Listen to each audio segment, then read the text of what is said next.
আর কদিন পর আমাদের কিন্তু 1 বছর পূরণ হবে। তবে আমরা যেহেতু বাড়িতে থাকবো না, তাই আমি ঠিক করেছিলাম যে আমি ওকে প্রি অ্যানিভার্সারিতে একটা সারপ্রাইজ দেব। মানে অ্যানিভার্সারির আগেই সারপ্রাইজটা দিয়ে দেব। ও যেহেতু বাড়িতে ছিল না, তাই ওর অফিস টাইমে চলে গেছিলাম একটু মার্কেটে। বেশ কিছুদিন আগে ও একটা শার্ট পছন্দ করেছিল, তবে ঠান্ডা পড়ে যাওয়ায় ওটা নেয়নি। তো আমি ঠিক করেছি ওর এই পছন্দ করে রাখার শার্টটাই আমি পিক করব অ্যানিভার্সারির জন্য। যদিও অ্যানিভার্সারির মেইন যে সারপ্রাইজটা সেটা এখনও অবধি আমি ওকে দিইনি, সেটা একটু অপেক্ষা করতে হবে, কারণ আমরা একটু বাইরে যাচ্ছি, তো সেখান থেকে এসে তারপরে কিন্তু সেটা নেব।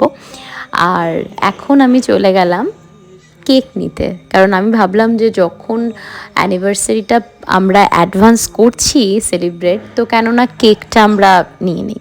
তো তার জন্য কেক নিয়ে নিলাম, একটা ছোট্ট বেন্টো কেক, খুব ছোট্ট সাইজের ছিল বাট বেশ কিউট ছিল।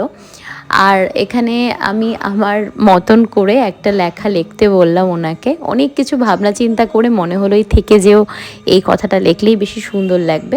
আর এই ট্যাগটা কিন্তু আমার খুব পছন্দ হলো, অনেকগুলো ট্যাগ দেখিয়েছিল। আর এই কাস্টমাইজ থেকে কিন্তু আমি বেলুন টেলুন যা যা রয়েছে বাগেরা সবটা নিয়ে নিলাম, নিয়ে আমি চলে গেলাম বাড়িতে, কারণ ও আসার আগেই কিন্তু আমাকে চটজলদি সব কিছু প্ল্যান করতে হবে। বিয়ের পর সত্যি বলতে এটা প্রথম আমার বরকে দেওয়া সারপ্রাইজ, কারণ এর আগে যখন সারপ্রাইজ করতে গেছিলাম, সারপ্রাইজ দিতে গেছিলাম, তখন অঘটন ঘটে গেছিলো। সেটা তোমরা সবাই জানো যে বাড়িতে আমি ক্যান্ডেল বানাতে গিয়ে পুরো আগুন লাগিয়ে দিয়েছিলাম। তার জন্য কিন্তু আমি আর ওই ধরনের রিস্ক নিয়ে একদম থেকে মজার যেটা হয়েছে সেটা হলো ও অলরেডি চলে এসেছিলো, ওকে আমি নিচে দাঁড় করিয়ে রেখেছি, বলেছি ওপরে একদম আসবে না।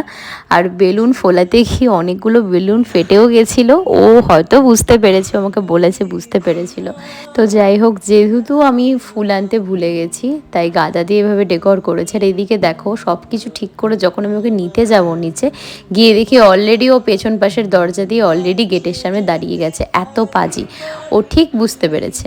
আমাকে আজ অবধি ওর জন্য আমি একটা সারপ্রাইজ প্ল্যান করতে পারিনি। উনি সারপ্রাইজ দেবেন কিন্তু আমাকে সারপ্রাইজ দিতে দেবেন না, এত বদমাস। যাই হোক, ওর যে সব ফাইনালি ভালো লেগেছে এটা জেনে আমার পরিশ্রম সার্থক। তারপর দুজনে মিলে বসে পড়লাম কেক কাটিং করতে। আর যেহেতু আমি গোলাপ আনতে ভুলে গেছিলাম তাড়াহুড়োতে, তাই গাদাই ওকে দিলাম।